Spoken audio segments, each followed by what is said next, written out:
সিঙ্গাপুরের বিপক্ষে 10 মিনিটের জন্য হলেও খেলতে চান জামাল ভুঁইয়া। বাংলাদেশ অধিনায়ক বললেন, খেলতে না পারাটা তার জন্য বেদনার, তবে দিন শেষে সবার আগে দল। ভুটান ম্যাচে দেশের জার্সিতে হামজার প্রথম গোল এলো যার কল্যাণে। সেই জামাল কি সুযোগ পাবেন সিঙ্গাপুর ম্যাচে শুরুর একাদশে, নাকি মাঝ মাঠে হামজার সাথে জুটি বাঁধবেন শমিত?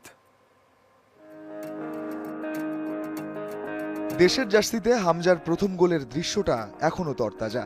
যতবার ঘুরে ফিরে আসবে সেই গোলের গল্প, ততবারই সামনে আসবেন ওই গোলের পেছনের রূপকার জামাল ভুঁইয়া। আলোর মশাল হাতে লাল সবুজের ফুটবলে সামনে থাকার মানুষ তিনিই। প্রথম প্রবাসী ফুটবলার হিসেবে ডেনমার্ক থেকে এদেশে এসে হয়ে উঠেছিলেন ভরসার নাম। তবে সময়ের খেলায় সেই জামাল এখন প্রিয় জার্সিতে খেলতে না পারার বেদনার গল্প শোনান। আমি এসে খেলোয়াড়, আমি খেলতে চাই, আমি সবসময় খেলতে চাই।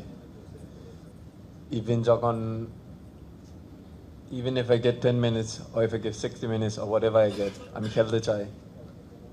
So this is my job. Of course, if you cannot do your job, then it's painful. But end of the day, it's the team who comes first. ঢাকার মতোই প্রেস কনফারেন্সের ছবিটা ছিল শিলংয়েরও। কোচ হ্যাভিয়ার ক্যাব্রেরার সাথে সেবারও সংবাদ সম্মেলনে এসেছিলেন তিনি।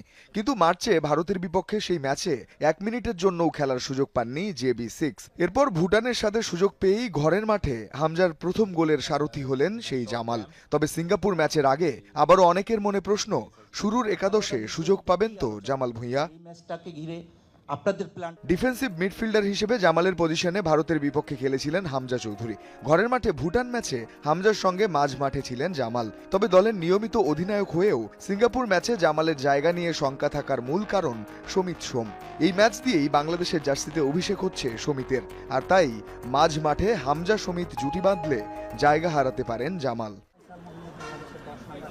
তাই তো এই বাস্তবতা জেনেই অন্তত 10 মিনিটের জন্য হলেও সিঙ্গাপুর ম্যাচে মাঠে নামার আকুতি জামাল ভুঁইয়ার। হয়তো দেশের মানুষকে আরও একটা গোল উৎসবে মাতিয়ে পেছনের গল্প হয়েই থাকতে চান টর্চ বেয়ারার মিস্টার জামাল। রঞ্জন শান্ত, যমুনা স্পোর্টস।